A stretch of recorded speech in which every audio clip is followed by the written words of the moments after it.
હાલો મિત્રો, જય માતાજી, જય કાળુ બાપુ ઘઉંનું હારું કરે એવી શુભેચ્છા કરું છું.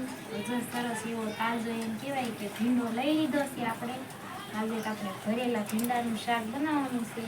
તો સરસ આમ જો બે પાણી ધોઈ નાખ્યો છે અને આપણે આ ભરેલી ચીંગી બનાવવાનું છે શાક. એટલે આપણે જો એવી રીતે કટ કરીને વચ્ચે એક કાપો પાડીને અને આમાં આપણે મસાલો બનાવશું એ ભરશું. એવી રીતે આપણે બધી ભીંડો સુધારી નાખવી. સરસ એ આમ ખડેલી ન હોય એ જોવું પડે. એટલે આવી રીતે આમ પીટો વચ્ચે પાડીને જોઈ લેવાનો. આવી રીતે આપણે બધો ભીંડો કાપી નાખશું. તો વિડીયોમાં બન્યા રહેજો.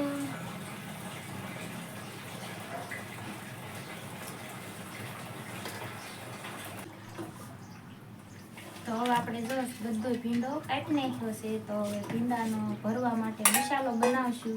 તો મસાલામાં આપણે મસાલો લઈ લઈએ.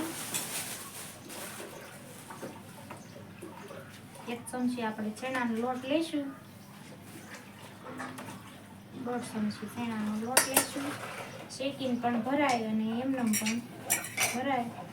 આપણે શેકવાનું નથી, એમ કહેવાય કે ભીંડામાં ચડી જ જશે. અને 1 ચમચી આપણે અડધી ચમચી આ ધાણા જીરું,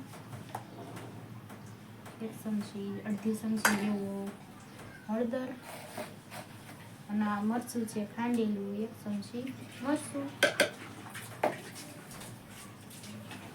સ્વાદ પ્રમાણે થોડું મીઠું નાખી દેવી.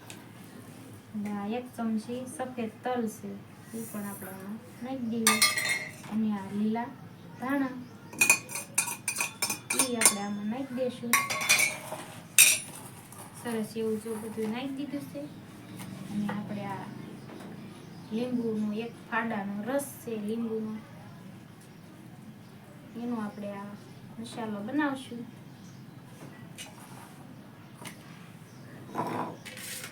બધું ફાડું આપણે લીંબુનો રસ પણ નાખ્યો છે.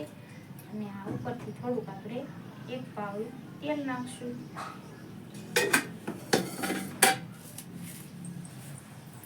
ગળપણ માટે આપણે થોડીક આમાં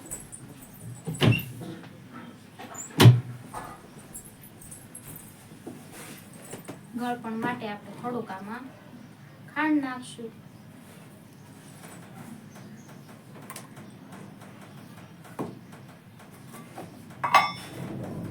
ઈ તો આપણે ગળા પ્રમાણે હોય, વધારે ગળું ખાતા હોય તો થોડીક વધારે નાખવાનું. અંદાજે 1 ચમચી જેવી નાખી છે. તો આપણે બધો મસાલો તો આમાં ભેગો કરી નાખ્યો છે. અને હવે એમ કહેવાય કે આમ હાથેથી સરસ એવું ભેગો કરી નાખ્યું.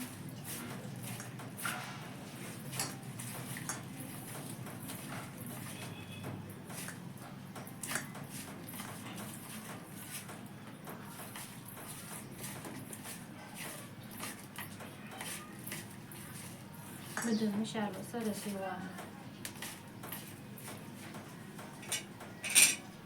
થોડુંક આપણે હજી થોડોક લીંબુનો રસ નાખશું. ખટાશ હોય એટલે એમ કહેવાય સારું બને વધારે.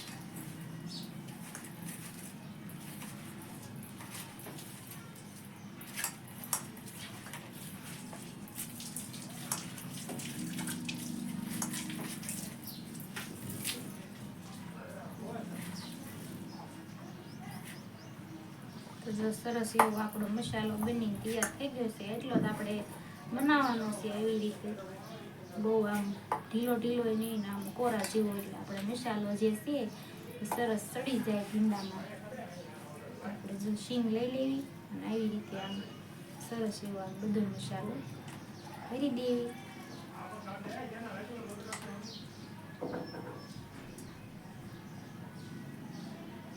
આવી રીતે આપણે બધો જ ભીંડો ભરી લેશું.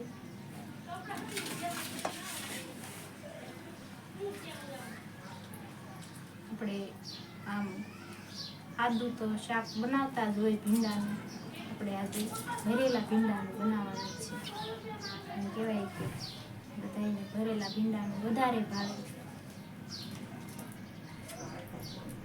આવી રીતે આપણે બધી જ શીંગું સરસ એવી પેક થઈ જાય. આવી રીતે બધો ભીંડો ભરી લઈશું. ભીંડાની શીંગું હંમેશા કૂણી એવી હોય નાની સાઈઝમાં એવી રીતે આપણે શીંગું લેવાની છે. બહુ મોટી સાઈઝની શીંગું આપણે લેવાની. એટલે આપણે નાનો નાનો ભીંડો લીધો છે કૂણો હોય.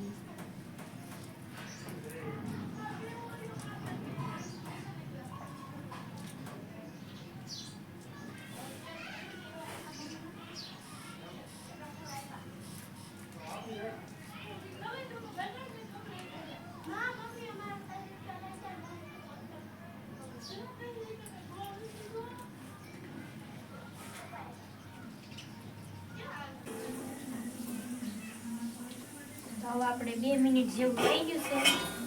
લઈ લેવી. કૂણી શીંગું છે એટલે સરસ એવી એમ કહેવાય સડી ગઈ છે.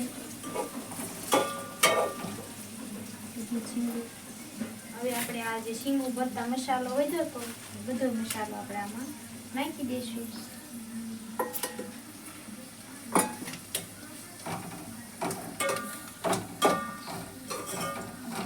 મસાલો આપણે નાખી દીધો.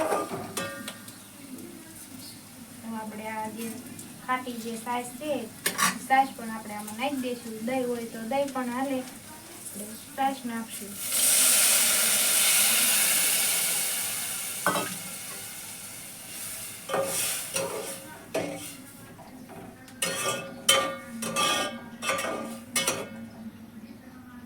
સાસ નાખીશ એટલે હવે આપણે 2 મિનિટ આને હવે સડવા દઈશું એટલે રસો જે છે એ ઘાટો સરસ થઈ જાય.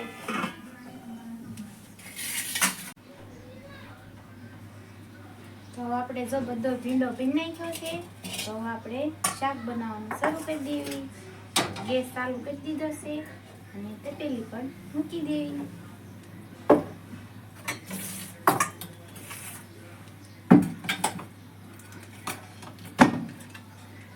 હવે આપણે તેલ પણ નાખી દેવી. તપેલી ગરમ થઈ ગઈ છે.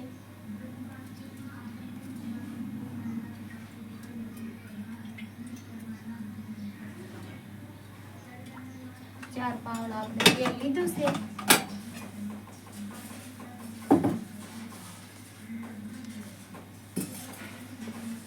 થોડું તેલ ગરમ થાય પછી આપણે નાખશું રાઈ જીરું.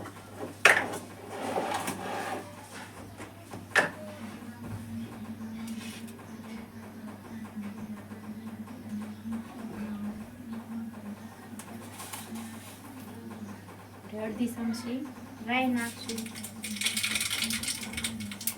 અડધી ચમચી જીરું નાખશું. અડધી ચમચી વઘાણી. આપણે ભરેલી જે શીંગું છે એ આપણે આમાં નાખી દઈશું.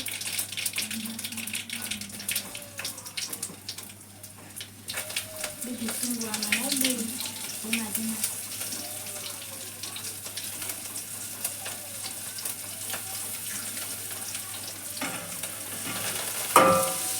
ગેસ છે એ ધીમો કરી નાખવાનો છે એટલે શીંગું જે ભરેલી છે એ બળી ન જાય. ધીમા ગેસે ચેડવવાની છે આને.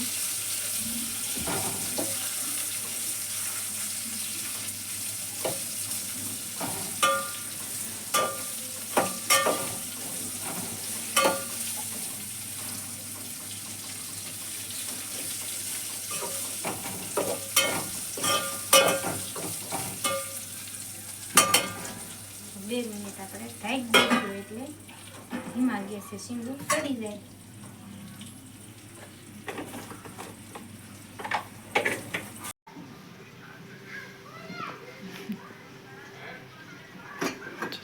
હવે આપણે 2 થી 3 મિનિટ જેવું થઈ ગયું છે.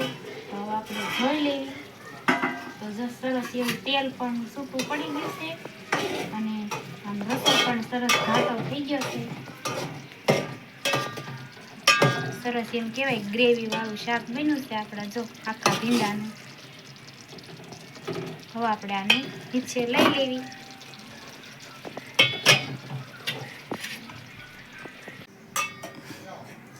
સરસ જોતા ખાવાનું મન થઈ જાય એવું ભરેલા ભીંડાનું શાક આપણે વાટકામાં કાઢી લેવી. રસોઈ સરસ એવો ઘાટો છે, તેલે છૂટું પડી ગયું છે. જો